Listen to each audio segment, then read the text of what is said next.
Garden Basics with Farmer Fred is brought to you by Smart Pots, the original lightweight, long-lasting fabric plant container. It's made in the USA. Visit smartpots.com/Fred for more information and a special discount. That's smartpots.com/Fred.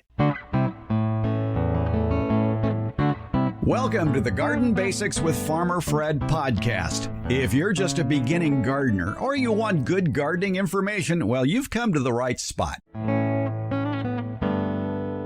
Welcome to Fabulous Fruit Friday on the Garden Basics podcast. Ed Livo drops by, fruit tree expert, and he tells us about a peach variety that is resistant to peach leaf curl. It's called the frost peach. You just might want one for your yard. Plus, Ed and I do a deep dive into the mulch pile. We'll be singing the praises of topping your garden with wood chips, tree trimmings, and more. Oh, don't worry, we won't sing. But we do harmonize on how much mulch can make your gardening chores a lot easier. And our favorite retired college horticulture professor, Debbie Flower, explains why feeding your plants too much fertilizer is not doing them any good at all. It's episode 53 of the Garden Basics with Farmer Fred podcast, brought to you by Smart Pots and tomorrowsharvest.com.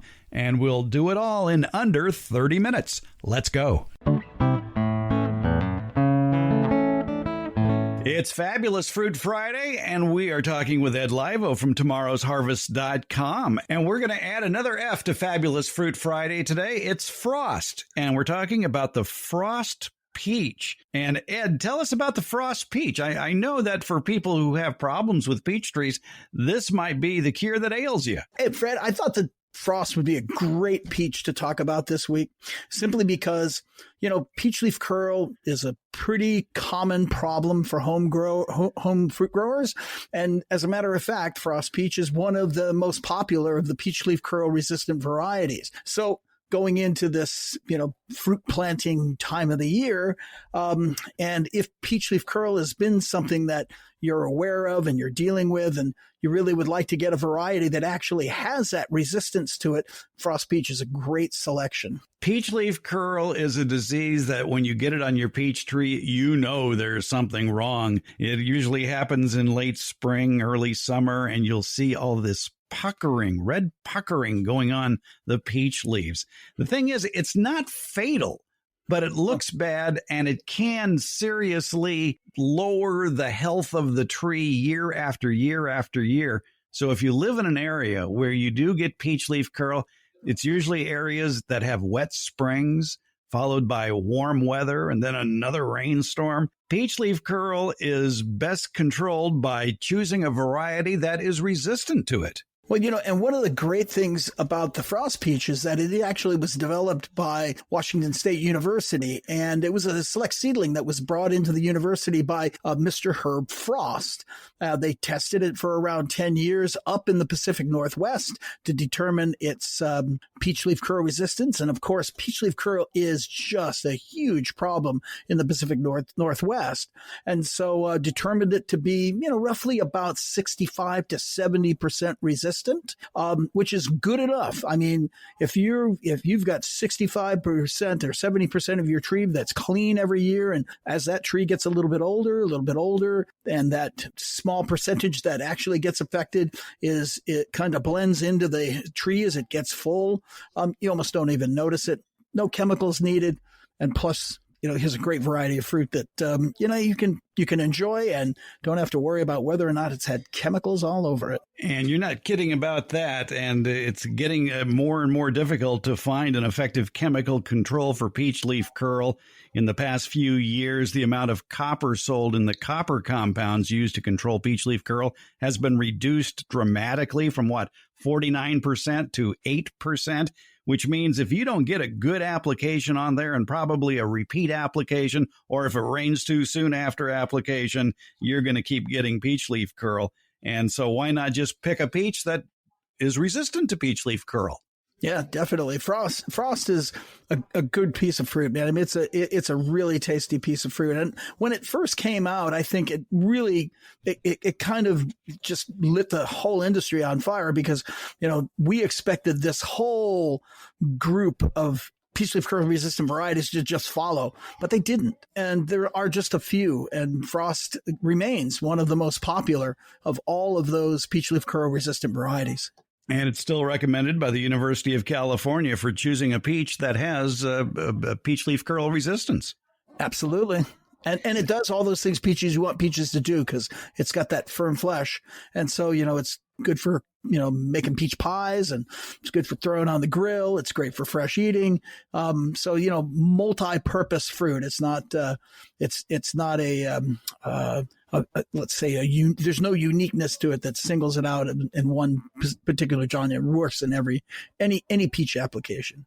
Well, what you're not talking about, though, is it's a pretty tree, too, because it has double flowers. It does. It has a semi-double flower. It's a real big flower, and it is very pretty. And it would work as a focal point in anybody's yard. And if you think about it, not requiring, much extra care whatsoever. I mean, here's a great variety that just pruning, of course, just pruning and keeping the tree under size control, then just enjoying the fruit. And the fruit is even ornamental as well. So you go from the beautiful pink flower in the spring, and then you go to the beautiful yellow fruit, of course, in the mid-season. What better tree could you have in your yard, both fruiting and functional? The Frost Peach, it's available at tomorrowsharvest.com. Of course, caring for your fruit tree, any fruit tree, will help it live a nice long life. And I think one of the secrets we've discovered over the decades, Ed, is the magic of mulch. Yeah, you bet. And I think it's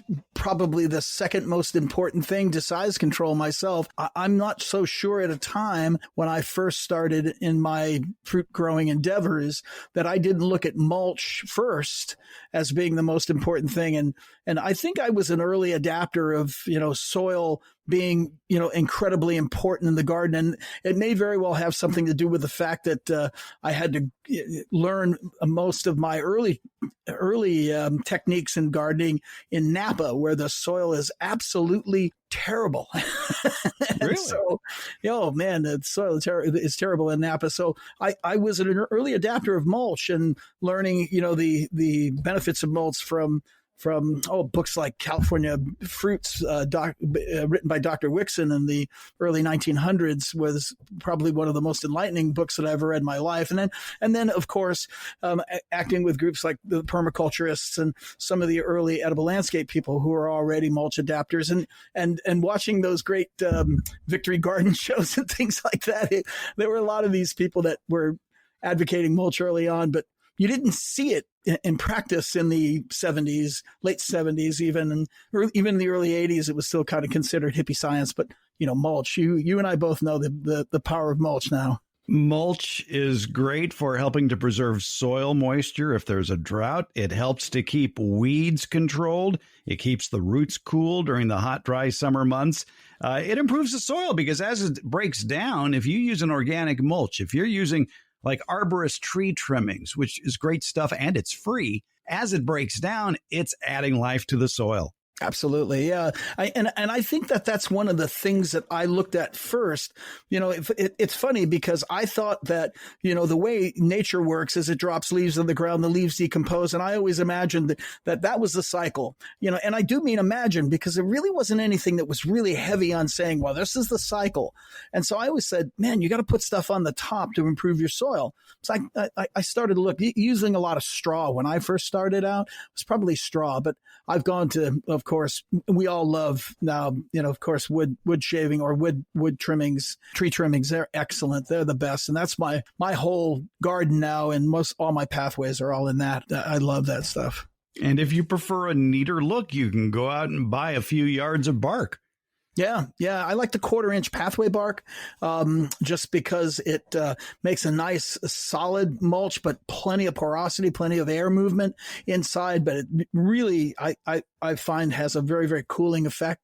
I like about 2 to 4 inches of mulch spread out to 2 to 3 feet outside the canopy. So however wide your canopy is, you should go to 2 to 3 feet outside that canopy, because that's how far the roots extend out past the tree. Well, they extend out quite a bit further than that, but you're actually optimizing what potentially is the primary root zone.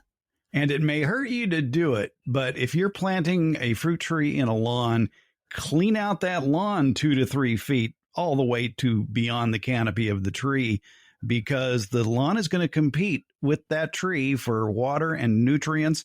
And so just mulch that area and you won't have that competition.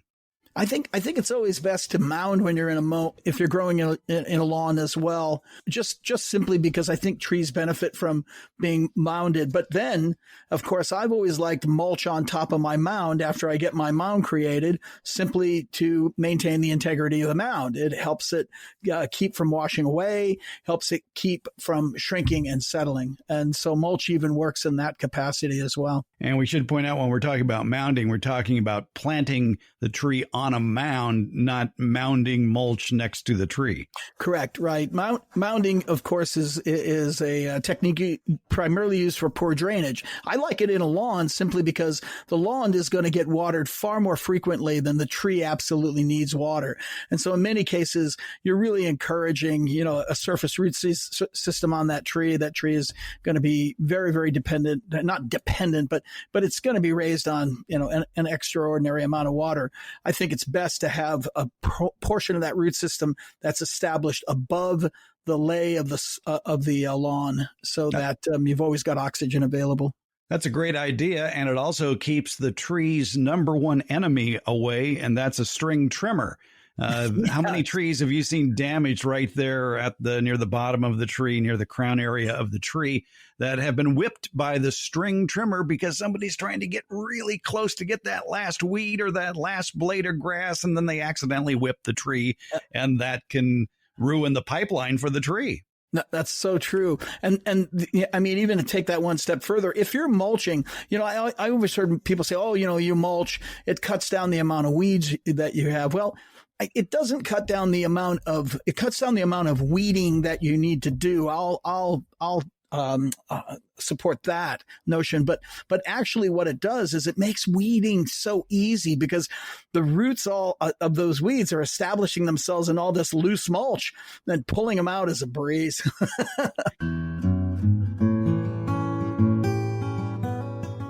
Smart Pots are the original award-winning fabric planter. They're sold worldwide. Smart Pots are proudly made 100% in the USA. Smart Pots are also BPA-free. There's no risk of chemicals leaching into the soil, your herbs, vegetables, and other edibles. That's why organic growers prefer Smart Pots. Smart Pots' breathable fabric creates a healthy root structure for plants. Smart Pots come in a wide array of sizes, and they can be reused year after year. Speaking of the cold weather that's on the way, if a frost or freeze is in the forecast, moving your frost-tender plants that are in the Smart Pots that have handles makes them even easier to move closer to the house for added warmth, or you could even move them inside for the winter. Visit smartpots.com/Fred for more information about the complete line of Smart Pots lightweight fabric containers.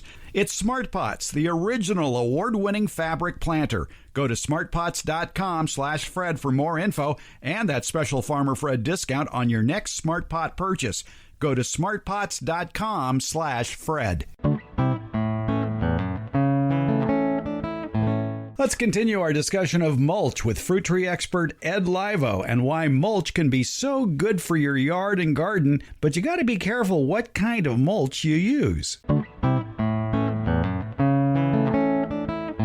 Now, if you read a lot about mulch, you'll see that some people will use grass clippings, some people use compost. With compost, you got to remember that that's could serve as a base for any weed seeds that blow in. It's still, it's better than nothing. I would use compost before I would use rocks, for example. Yeah, and I think you and I a couple of years ago had a discussion about rocks. I think we had UC study that came up that said rocks aren't too bad. But the fact is that compost, to me, again, I like compost. If I'm going to use compost, I'm going to use compost that isn't fully composted. That's not all the way down to almost a humus. So I like to use that compost that is unsifted and put that on the surface. And then I like to top dress it, maybe with a bark or something like that. So it's almost like I'm trying to stimulate the microbiology and stimulate the development of mycelia underneath that into that root zone as well. That's exactly what I did a few years ago in an area where I planted some peach trees. in that we ripped out the lawn. Then I put in 2 inches of compost and then 4 inches of a woody mulch, chipped and shredded tree trimmings. Yeah. Yeah. And to be exact, that's the way I've done it always. I mean, it's a little bit more involved. And I find that, the trade-off, it's not necessarily something you have to recommend for everybody. So I'd say any mulch is good mulch. But if you really want to get really good about it, I mean, if you really want to create an incredibly wonderful environment to begin with when you're first planting your tree, I think that combination of compost down first and then a nice decorative kind of bark or shredded tree trimmings on top is a wonderful combination to activating the microbiology of the soil around your fruit tree. And that absolutely is a benefit. Mulch is incredible stuff, man. Now you mentioned, and rightly so, to be spreading that mulch 2 to 4 inches deep out 2 to 3 feet from beyond the outside of the canopy of the tree. It's also important to remember to don't let it touch and rub up against the trunk of the tree or what's called the crown area of the tree. Yeah. And I think I've always been kind of one that maybe a little neglect that a little bit. My trees are all mulched right up to the crown. So, but yes, I do support that. And what I find is that if I'm going to apply that approach, what I do is I'll taper it. I'll start with very, very little to no mulch right up against the crown and then kind of taper it out, going out, say 3 to 5 inches, and then start bringing it, getting it deeper and deeper as you go out. All right.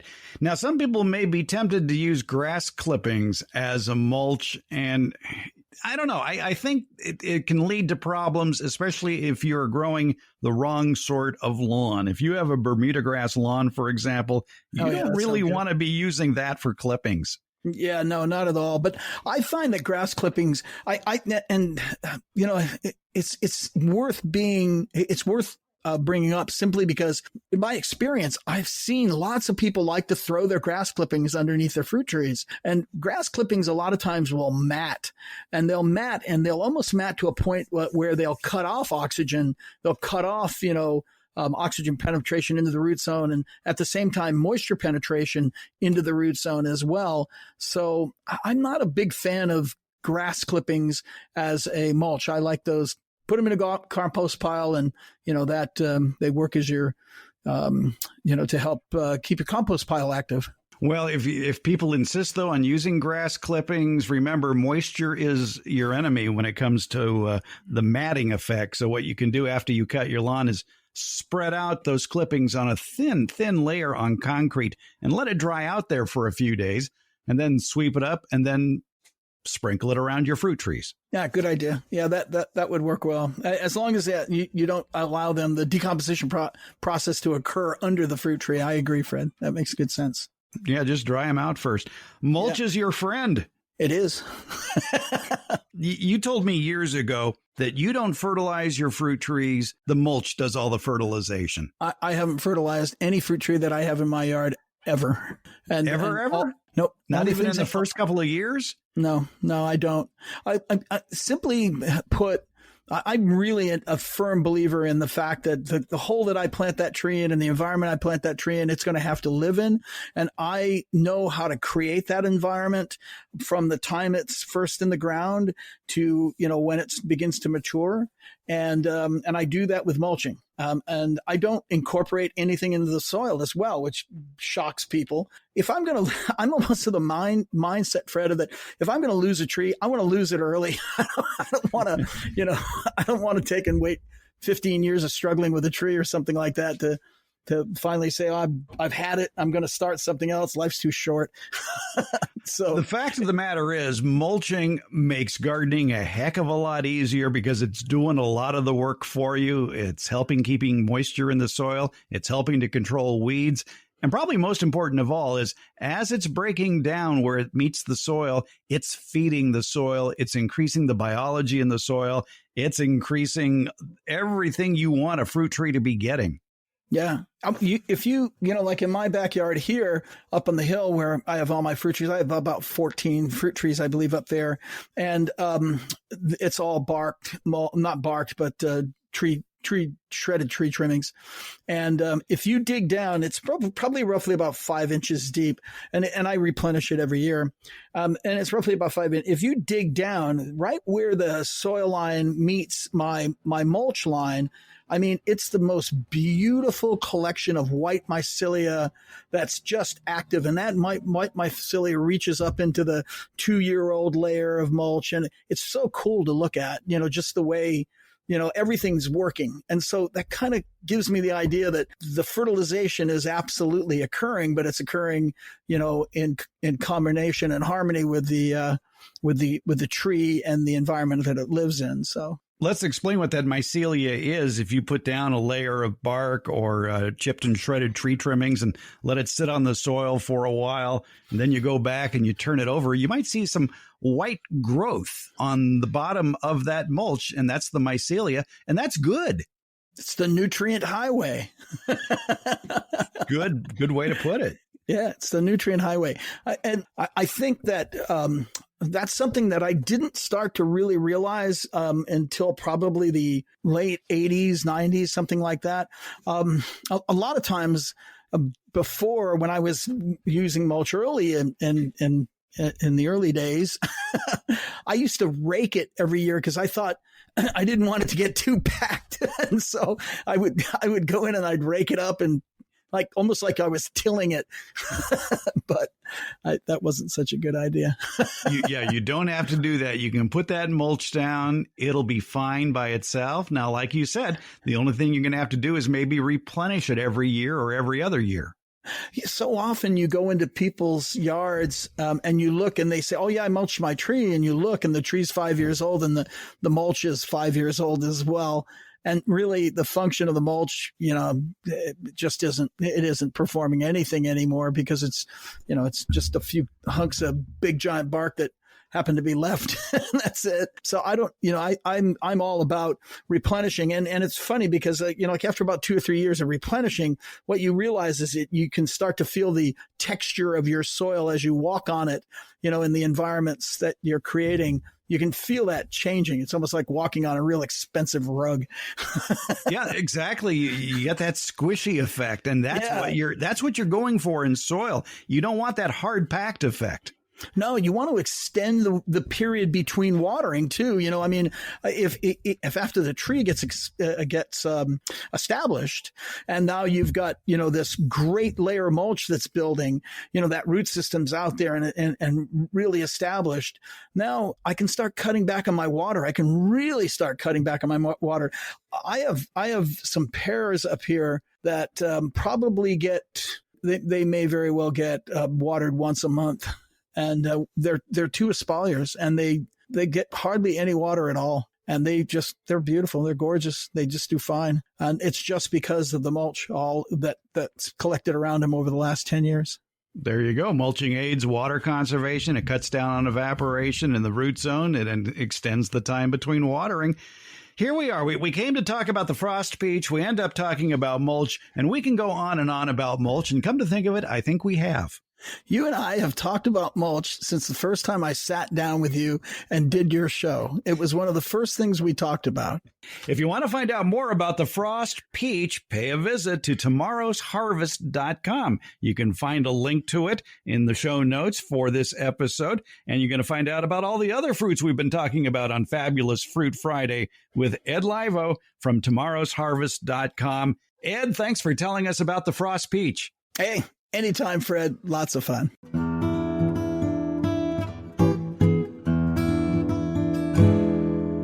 Here in America, we like to think that more is better. But when it comes to fertilizing your plants, you can overdose your plants with too much fertilizer, especially if you're using synthetic fertilizers with a high amount of nitrogen, phosphorus, and potassium. That's called NPK. And you usually see the 3 numbers, the percentages of NPK, on the front of the box or bag of fertilizer, representing the content of nitrogen, phosphorus, and potassium. And frankly, you don't need double-digit percentages of nitrogen, phosphorus, and potassium in order to feed your plants effectively.